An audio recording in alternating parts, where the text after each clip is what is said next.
invite you all to FarmHER talks with two hardworking and beautiful women farmers from India and Kuwait. Sat Sri Akal. Sat Sri Akal. Assalamu alaikum. Walaikum assalam. So, could you please introduce yourself and tell us what farming means to you? I am Simran, not from the Bollywood classic D.A.V, but Simran Kaur from Punjab, which is oftenly known as the granary of India. My family has been in farming since generations. So farming is not just a profession for us, but it is our culture, identity and collective responsibility. I am Fatima Khan from Kuwait.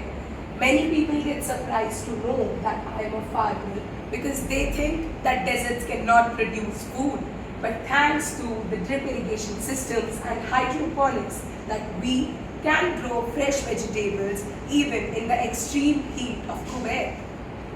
So, Ms. Fatima and Simran, people often imagine farming as a very simple activity. Could you please tell us that what normal working day looks like for you? So my day usually starts early, but much of my work is held inside the climate controlled greenhouses. I monitor humidity, temperature and water supply through the smart systems before checking every plant personally. Although technology is helping us, but farming still demands patience, dedication and quick decision making. And what about Punjab? My day begins before sunrise. I inspect fields, check irrigation, monitor crops and work alongside my family. I think farming is such a profession which needs very minute observations because even a little change in weather can affect my entire season's harvest. I get tired, obviously, but I am satisfied and proud too because I know that my efforts contribute to feed single family and all the families across our country. I really appreciate that. But according to me, every profession has its own difficulties. What is the greatest challenge you face as a farmer? Climate change.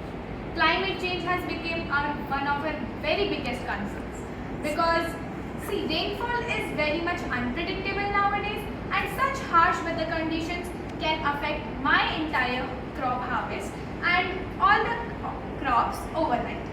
Rising production costs and fluctuating market prices have also caused a lot of burden to farmers.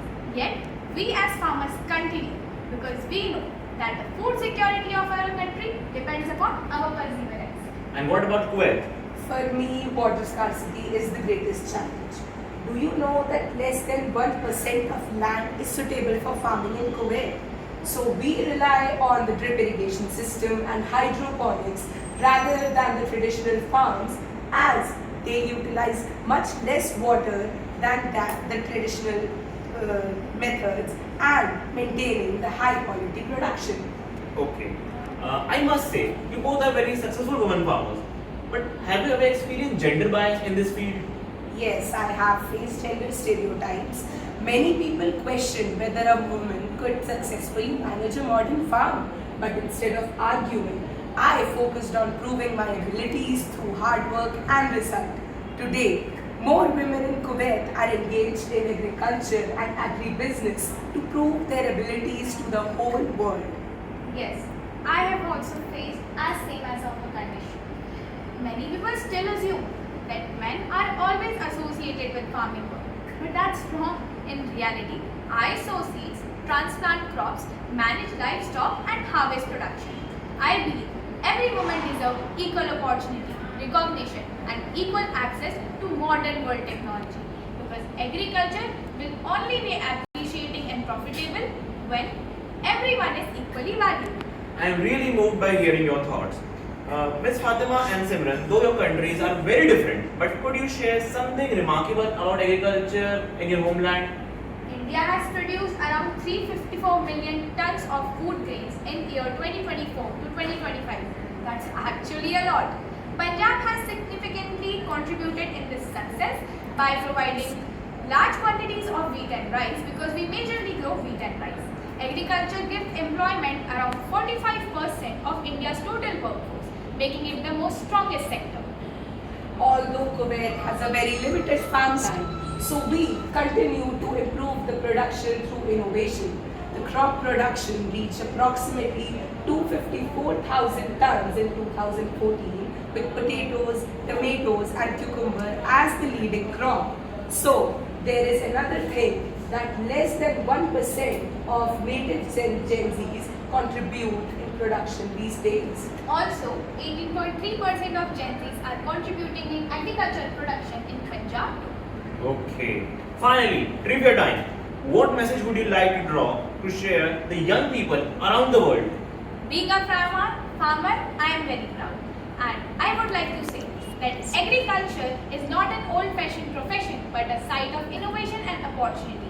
Young minds should see farming as a method to solve very much global problems such as climate change, hunger and food security. I would like to say that never underestimate what determination can achieve. If food can be grown in the deserts of Kuwait, then anything is possible with a good spirit.